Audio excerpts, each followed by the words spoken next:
Where is it? Where's the rest? Exclusive. Skylar, where is the rest? Skylar, where is... Exclusives. I got you. At the end of the PlayStation 4 generation, we were all waiting with our fists clenched to see what the next generation of PlayStation would look like. Coming off Bloodborne, Ghost of Tsushima, God of War, Spider-Man, and Knack?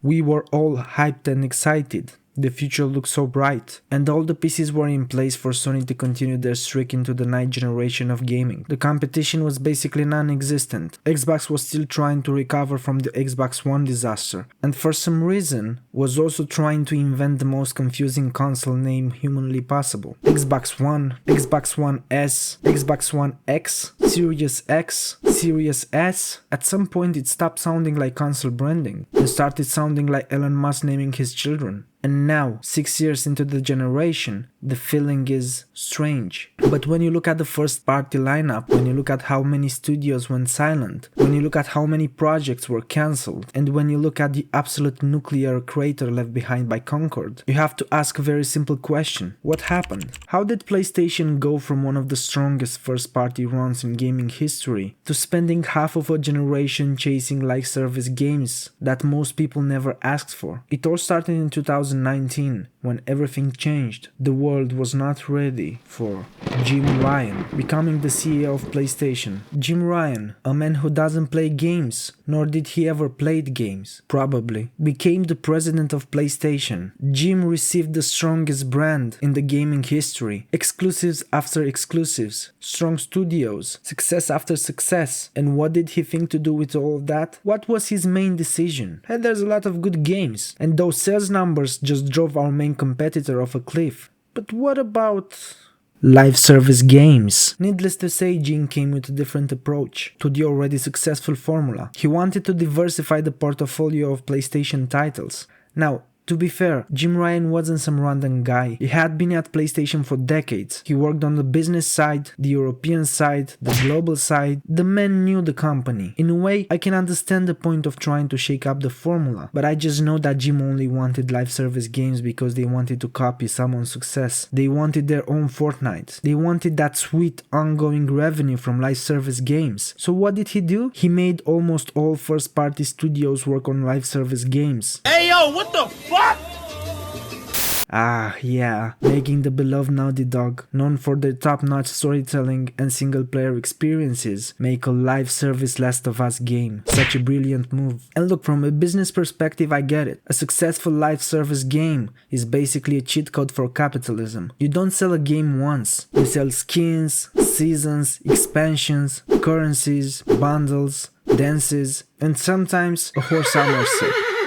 If one hits, it can fund an entire company. The thing is, Sony didn't just want one or two live service experiments, they wanted a whole wave of them. At some point, PlayStation was talking about releasing around 12 live service games by 2026. 12. This is not a strategy. This is a man walking into a casino, putting the entire PS5 generation on red and saying, statistically, one of these has to be the next Fortnite. Except the casino is on fire. Now let's make a breakdown of all the decisions made by Jim Ryan.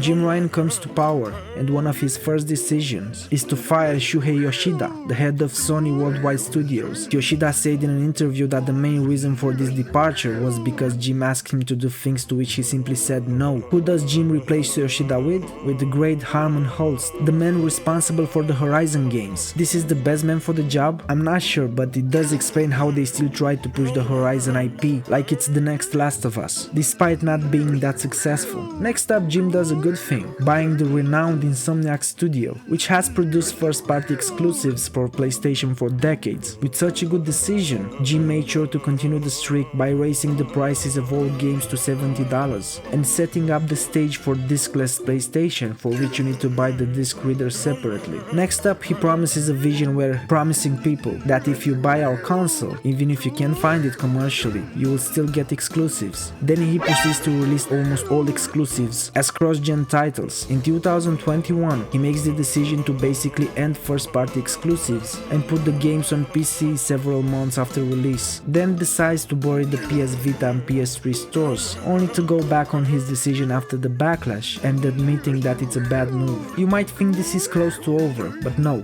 it's not. He then decided to gut Japan Studio, you know, the studio behind Ico, Shadow of the Colossus and fucking Bloodborne, which was later closed. Of course, Ryan doesn't stop here, and for the first time ever, he approved the release of MLB, which is a PlayStation exclusive, on Xbox. He then goes on an acquisition spree as a response to Microsoft buying Activision, and buys several studios: Firewalk Studio, Housemarque and Bluepoint. Bluepoint would find success after Ryan ordered the Bloodborne remaster, as every fan asked for. I'm joking, Jim ordered them to make a live service game, which was later cancelled, and the team was shut down indefinitely without releasing any new games. He then went on to acquire Bungie, the former first-party studio that created Halo at Xbox, for $3.6 billion.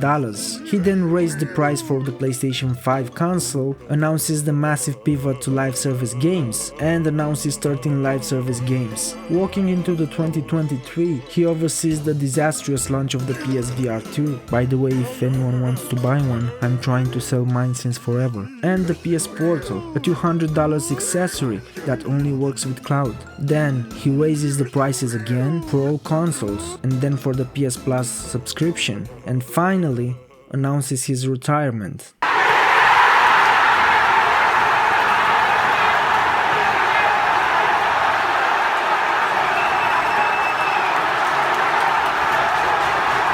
Yeah, sure, retirement. He was taken in the back alley by Sony. What a career full of questionable decisions. He's up there with Don Matrick as one of the most disastrous leaders in gaming history. And this will be his legacy, almost driving PlayStation into the ground. And that brings us to the PlayStation's live service graveyard.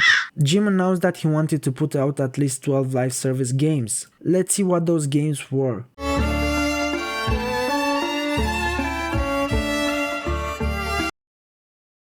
We already know how this one went. It was a success all around, with incredible reception, and the game was later released on Xbox as well. Still going strong, one of the few wins from Jim Ryan's era.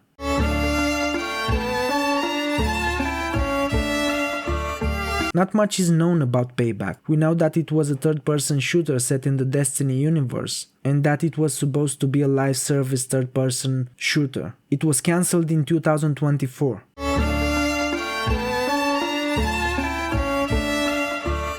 Marathon was announced with wild controversy surrounding the stolen art and, you know, being a $50 online only shooter with like 3 maps or something. It is still active, but the player base goes down day after day. Rumors are starting to swirl regarding an eventual closure of Bungie. Total disaster.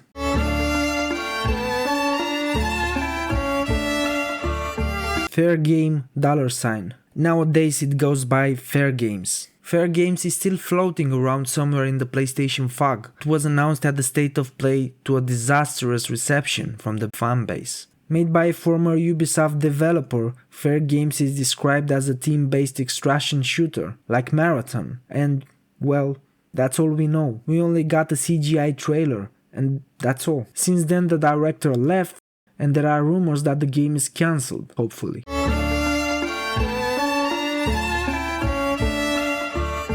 Absolute shit show, and the reason why Naughty Dog is not releasing any games during the whole PS5 generation. I really wonder what went through Jim Ryan's head to put the most beloved single player studio on a live service shooter. What's next? God of War live service?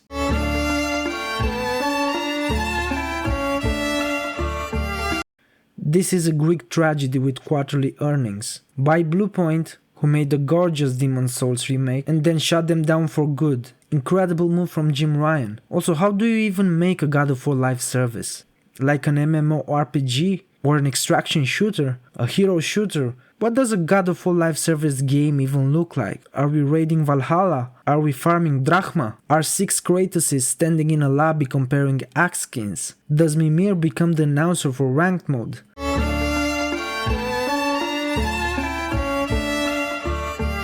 Not much is known about this game. Rumors are that it was called Mirror Pond and was a third-person military shooter. It was cancelled and Sony got it 30% of the workforce at Bend Studio.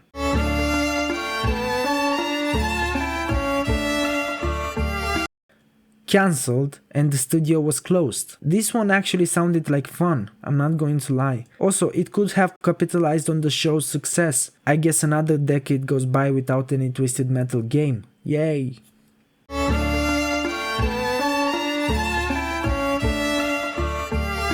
Now how the fuck do you make a live service Spider-Man game? How do you even have a career in gaming industry if you thought this was a good idea? The only good thing that I can take from this situation is that they had the good sense to cancel this abomination. How do you take Last of Us, God of War and Spider-Man, some of the greatest games from last gen, known and renowned for their storytelling, and try to make live service games out of them? Spider-Man, really?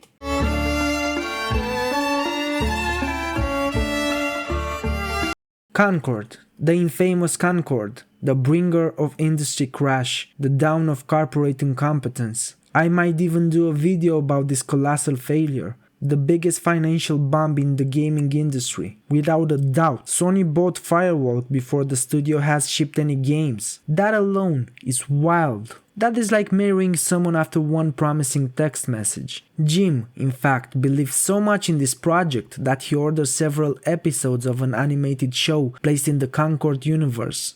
He legit tried to make a Concord shared universe. He believed that this was going to be the next Star Wars. Concord released in August of 2024, and 2 weeks later it was shut down and the money was refunded to everyone, all 30 people who actually bought the game. 2 weeks! There are yogurt cups in my fridge with a longer live service roadmap. Needless to say, the studio was immediately shut down.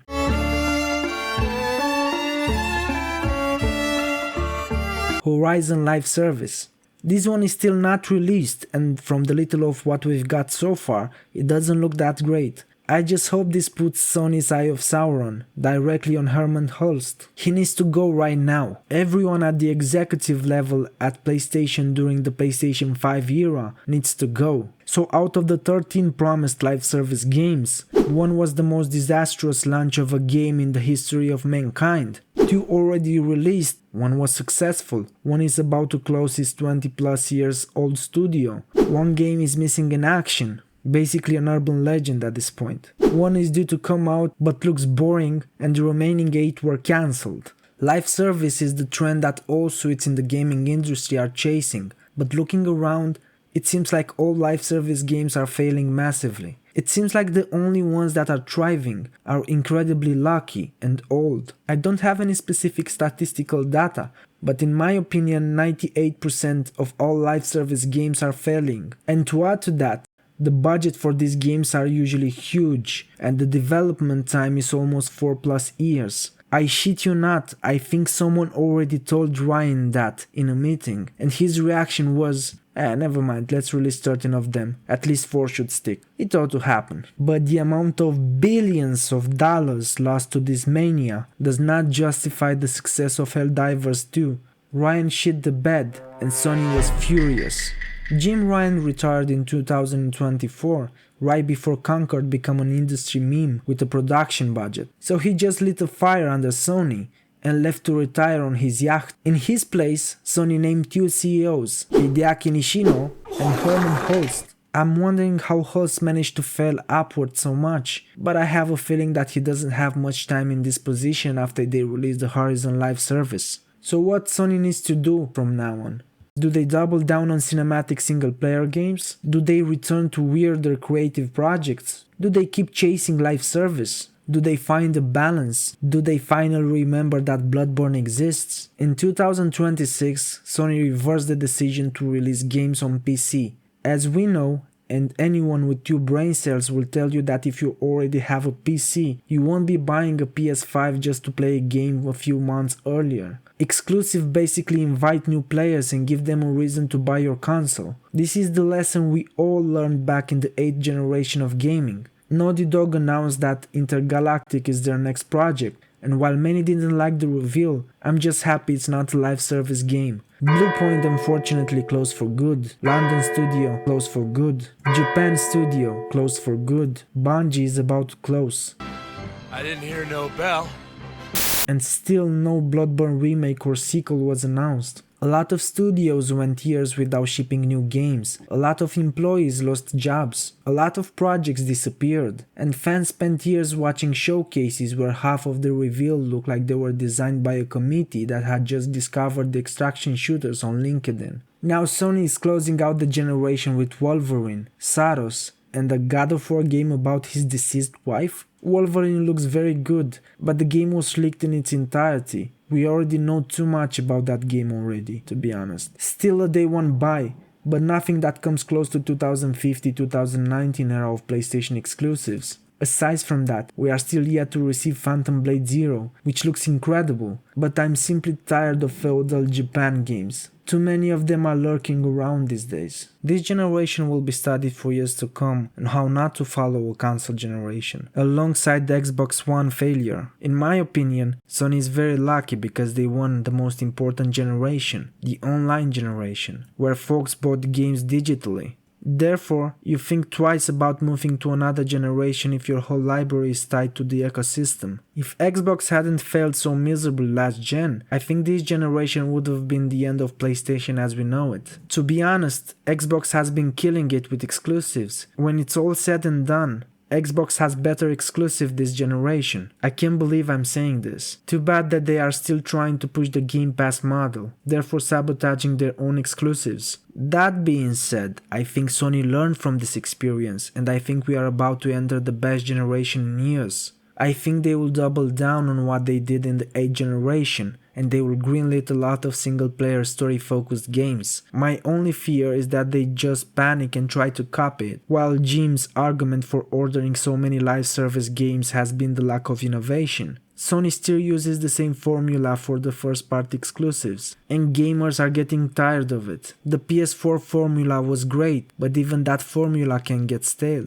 A cinematic third-person action game with climbing, crafting, emotional trauma, a child companion, and a slow walking section where characters squeeze through a crack in the wall can only carry an empire for so long. Sony does need innovation, but innovation does not mean forcing every studio into live service. Innovation can mean smaller games, stranger games, horror games, platformers, experimental games, new IPs, risky art direction, reviving old franchises, letting teams make things that don't look like they were focus tested by 12 executives, and a spreadsheet named Gen Z retention. They might look at Concord and say, okay, no more risks, but Concord failed because it was the wrong kind of risk. It was expensive, trend-chasing, late, and corporate. The answer is not to become safer. The answer is to take creative risks instead of market-chasing risks. For a few years, Sony looked at its best single-player studios and asked, what if this had season passes? Hopefully, that era is ending. Hopefully, the next PlayStation generation brings back the confidence, the weirdness, the rhythm, and the creative ambition that made the PS4 era so strong.